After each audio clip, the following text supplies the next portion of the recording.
We are up to mitzvah number 87, and today we're going to do 87, and then we're going to jump to 457, and 458, and 459, and 460, and 461, and 462. And this is the mitzvah to not entice other people to do idolatry. And mitzvah number 87 is what's called a mediach, which means not to try to get the masses, the public, to be enticed to do idolatry. And then mitzvah number 462 is very similar, and that's not when you entice the public, but you try to entice individuals to do idolatry. Now in Hebrew, there are two different names for this. One's called a mediach. A mediach is someone tries to get the public, the masses, to do idolatry. And a mesis is someone tries to get an individual to do idolatry. Now there are a bevy of mitzvos regarding a mesis. So 457 is a prohibition against loving him. We're told you gotta love everyone, love every Jew, love your fellow man, but not the mesis, not someone who's trying to entice others to idolatry. Mitzvah number 458 is that not only we cannot love him, we cannot cease to hate him. 459 is that we cannot save them. If you see a mesis, someone's trying to entice other people to idolatry, and they fall into the river, you can't save them. If they fall off a building, you can't call the EMS. You can't do CPR. You cannot save them. You're prohibited. One of this is the Torah that you cannot save someone trying to entice other people to do idolatry. These people are so beyond the pale that we are not allowed to save them. Then we have mitzvah number 460, and that is in a court case of a mesis. Normally, we try to find some sort of argument for acquittal, not for a mesis. And finally, 461 is to not cease from seeking guilt for a mesis. So again, one of the worst people in Torah, maybe the worst, is someone tries to get other people to do idolatry. And we have two versions of this. We have the individual called the mediach, who's trying to get the masses to idolatry. And then we have the mesis, who is trying to get individuals to do idolatry. And those are both, of course, prohibited. And both are punishable by execution. Very serious crime to try to get other people to do idolatry. So let's go through these mitzvahs and see what they contain. So mitzvah number 87 is to not try to get the masses to go follow the idols. And the prohibition against doing that, to try to invoke the idols in front of the eyes of the masses, to get other people to say, oh, let's go do idolatry together. That is prohibited even if the person calling for the worship of the idols themselves is not worshiping the idols. They would still be violating this mitzvah, the mitzvah against trying to entice other people to do idolatry. Now again, we have the breakdown of these two mitzvahs. Doing it to the masses is a mediach, and doing it to an individual is a mesis. Now there's another mitzvah, another set of mitzvahs called the ir hanidachas, which means which refers to a city that the entire city capitulates to do idolatry. And there are a set of mitzvos regarding what happens with that city. The whole city has to be destroyed. The whole city has to be burned down. The city can never be rebuilt. It's one of the most severe judgments that happen. You actually have to take the entire Sanhedrin, the high Supreme Court, and they must oversee the case of an ir hanidachas. I believe in our history, there is at least one opinion that this actually never happened. There was never a city that the whole city did idolatry, and the whole city was burned down to the ground, never to be rebuilt. But that is a dispute in the Talmud. But that is the results. In this mitzvah, we're told that a person cannot attempt to entice other people to do idolatry. So again, we have the mediach trying to get the masses and the mesis trying to entice individuals. Now, there are a very interesting series of laws governing the adjudication of a mesis, of someone trying to entice other people to do idolatry. So first of all, you have an individual and he's gathering people and saying, oh, let's go do idolatry together. we'll do idolatry. This is very powerful idol, and this is how it behaves, and let's go worship it, and let's go pour libations for it, and bow down to it, and offer incense to it, and accept it as our deity. So those people who are the recipients of this message, of this attempt at incitement, they themselves can be the witnesses. So if you have an individual that comes to two people and say, let's go do idolatry together, those two people can serve as the witnesses and bring the offender to court. Moreover, normally, to execute anyone in a Jewish court of law, you need to have witnesses, but you also need to have warning. The offender has to be warned before their crime that in the event that they go ahead with this crime, they will be brought to court and they will be executed. This is one of the reasons why it's actually very hard to execute someone in a Jewish court of law, because you need not only two witnesses, but witnesses have to warn the person almost immediately before they commit the crime. And there's only one exception. The only exception of a capital crime case where the offender does not need to be warned ahead of time is a mesis. Someone tries to entice other people to do idolatry. Someone like that does not need warning. Moreover, this is the only case where entrapment is encouraged. So let's say you have someone who comes to an individual. One person goes over to a second person and says, oh, let's go do idolatry together. So the person who is hearing this message is only one person. One person is insufficient as a unit of testimony. You need to have two witnesses. So what the person is supposed to say, says, oh, that's a great idea. Let's get my friends involved. Come, let's spread the message. And you get another person who's your confederate. And you say, come, repeat to us what you said to me individually. And you try to entrap that person.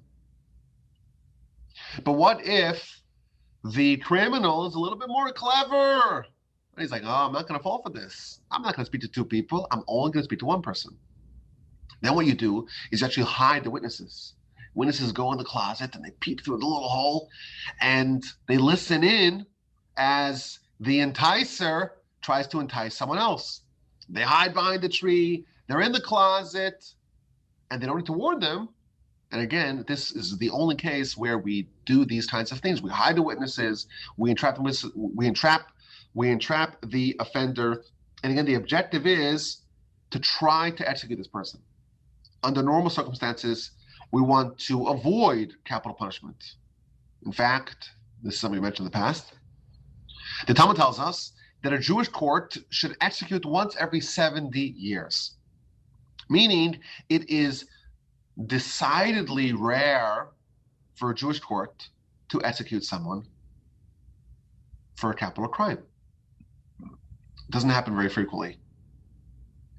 And the reason why is because we do whatever we can to try to provide exculpation. We turn over every stone, we interrogate the witnesses, and we drive them crazy until we find a flaw in their evidence, in their testimony, and we are able to acquit. We always favor acquittal. That is how the Jewish capital crime system works, with one exception, the mesis. Someone who tries to get others to idolatry, we work in the opposite fashion. We try to find guilt. We hide the witnesses. We entrap them. We try to suss out if there's people like this, because these people are very dangerous. They could absolutely destroy the entire nation, and therefore we have to get rid of them. And again, this is the only one that there is a focus and an effort to try to actually execute them. Now, it's interesting. There is, in the Amidah prayer colloquially is called Shmona Esrei, which means 18.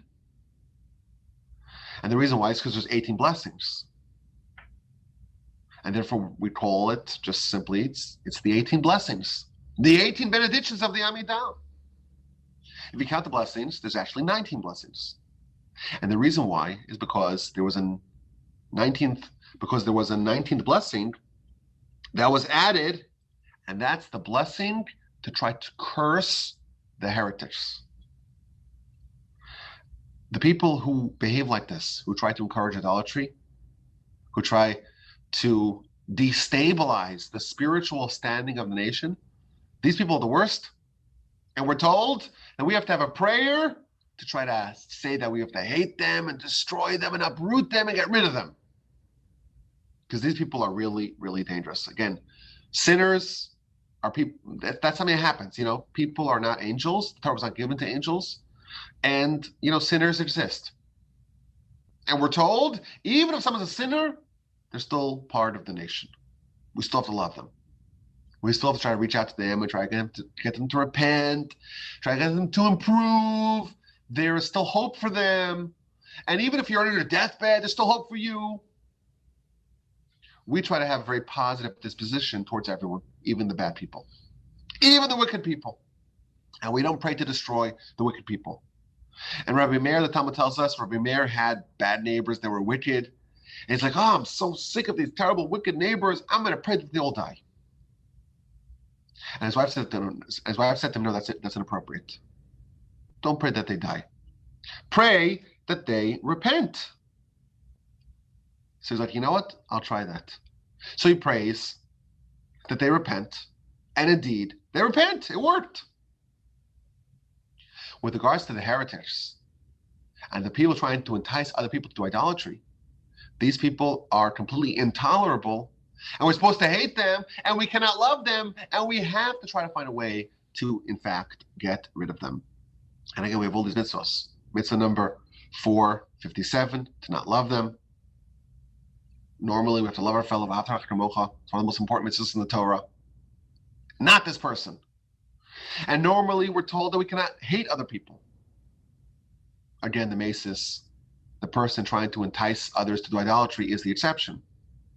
We're told that we cannot stand idly while our brother's blood is being spilled. If you see a person in mortal danger, you are required to do whatever you can to try to save them. Unless they're a mesis. They fall into the river and they say, give me a lifeboat, give me a throw me a lifeline. You say, sorry, I'm out. And don't throw it to them. They have a heart attack, not allowed to save them. Not allowed to call the EMS, not allowed to do the CPR. This is an evil person, and this is unique. This is the only person to whom this applies, not the murderer, and not the person who themselves does idolatry, just the person who's enticing other people to do idolatry. Only that person has this very severe status. Moreover, when it comes to the court, ordinarily, the court is always trying to find exculpation and acquittal, and we turn over every stone. And when we start the court case, we always start the court case and say, okay, what do we know that will provide acquittal? What are the arguments for innocence? And once someone adopts a posture of innocence, they cannot change their vote. And once someone is acquitted, you cannot bring them back and try them for the same crime. So again, all the laws favor acquittal. And none of these laws apply to the enticer of idolatry. Someone like that, completely beyond the pale, if they come to court, we start off and say, what do we know that would provide guilt and conviction? And if someone votes for innocence, they can change their mind. And we turn over every stone for the opposite goal, for the opposite end, to try to find guilt. If they are acquitted, but then new evidence surfaces, we can retry them to try to find them guilt. Now, there's a very interesting Rambam. I saw this for the first time. I thought this was really interesting. The Rambam says that part of the judicial process of the mesis of the person who's enticing others to do idolatry is that we stock the court with unmerciful people. We find like old and angry judges who just have favoritism towards guilt, like a crusty old man who just says, "You kids today," something like that. Angry people. Talmud says that we find eunuchs. That's what the Rambam says. You find a eunuch who's just angry at life and kind of has like no future and just wants to spite people. Someone like that. These are the kinds of people that we add to the court. People who don't have a penchant for mercy. Why? Because again, our goal is to try to find these people, identify them, bring them to court, use entrapment, whatever it takes, get them to court and get them executed, because these people are really, really, really dangerous. And again, this is the worst offender in the whole Torah.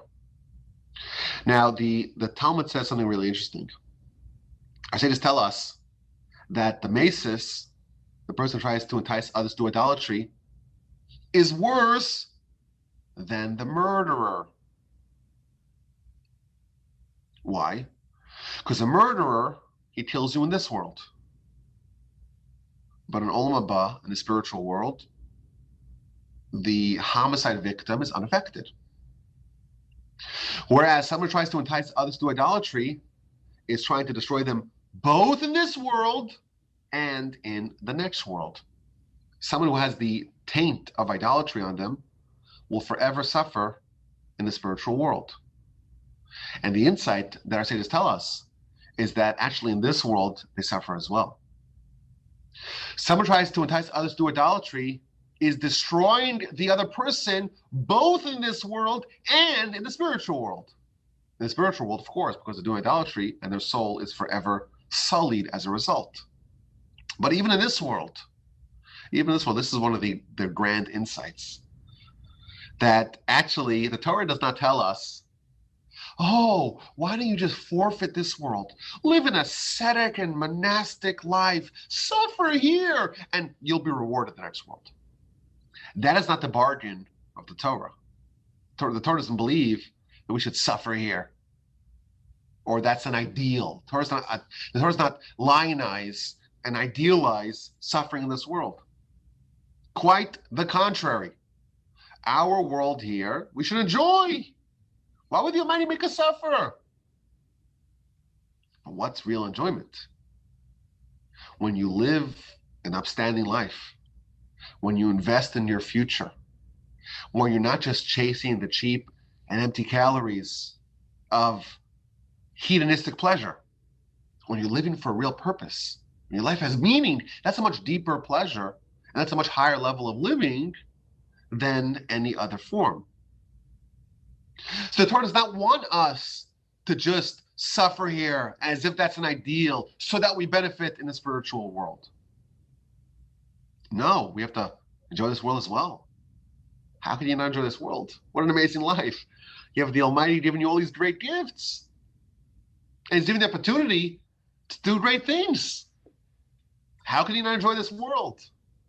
And someone tries to entice others to do idolatry, they are making them suffer both in this world and in the next world.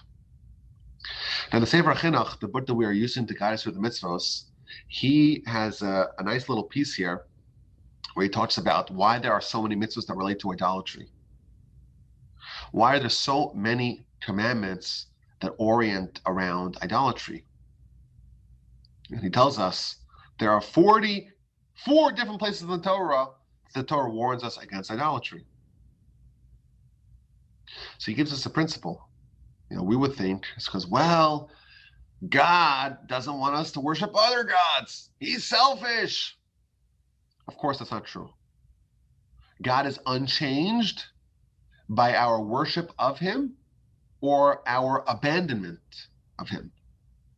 But in His magnanimity and benevolence, He gave us the ability to live a good life, to live a proper life, to live an enriching and meaningful life.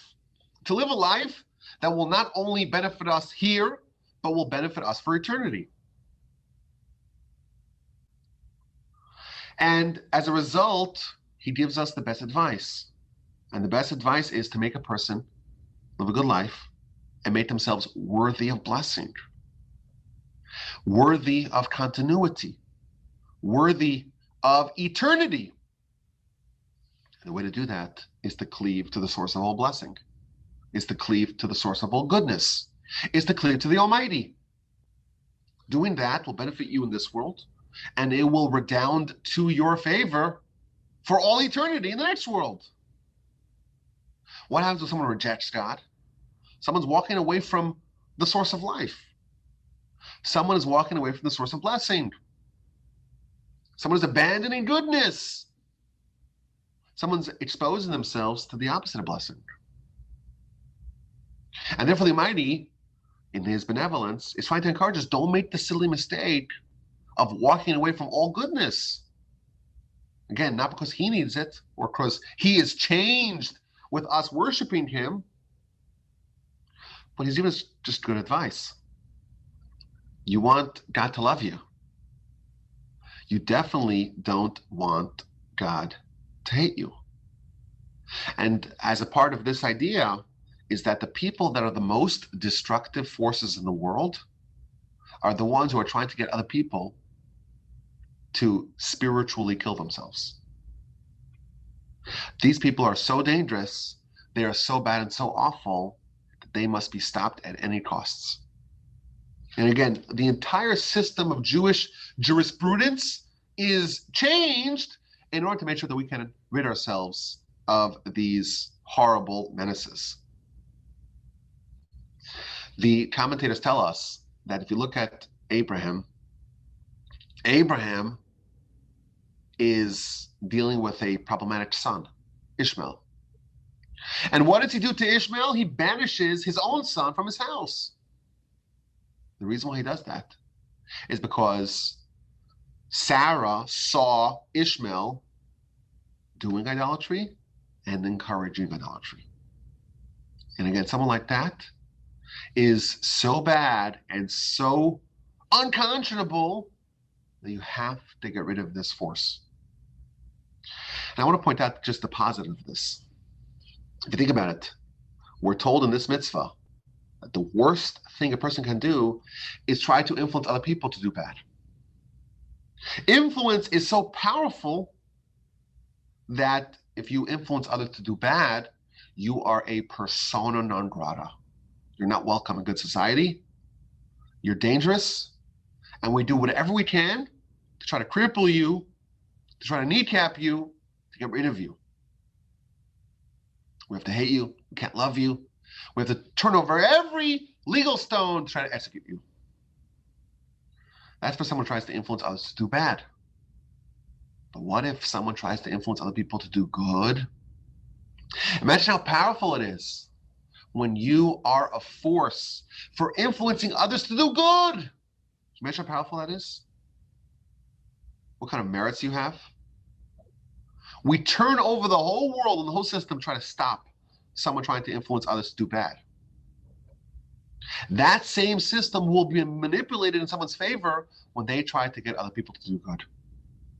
The merits of someone who tries to influence others for good are unmatched by any others to the same degree that the demerits of someone trying to influence others to do bad are unmatched by any villain. Someone who tries to get others to do good is beloved by God. Moreover, our sages tell us that the only way to earn enough merits to end up in Olam Haba is if you spread that blessing onward. This is a scary idea. It's found in very reputable sources. If a person says, I'm going to be personally righteous myself, and they do whatever they need to do to be a good person, by the Torah standards, amazing. Our sages tell us that that alone might not be sufficient because you're only one person. But what if you get 2 people or 3 people or 4 people or 400 people or 4,000 people to do good. Even if you get only 1 penny from 1 billion people, that's more, than $100,000. If you get a small little bit of influence spread out over a large portion of the population, that accrues all to your benefit. And we're told in our sages that's the only way to actually earn enough merits to get Olam Haba, to be a positive influence. So again, we have this Mesis, the Mediach, these people trying to entice other people to do bad things. It's a terrible thing, worse than a murderer. Worse than a murderer. Really scary stuff. But by extension, we can learn about how powerful and how influential someone who tries to get other people to do good is, and how great are their merits. May we all, in fact, influence others for good and have the tremendous blessing redound to our favor. I thank you for listening. My email address is rabbiwolbe@gmail.com.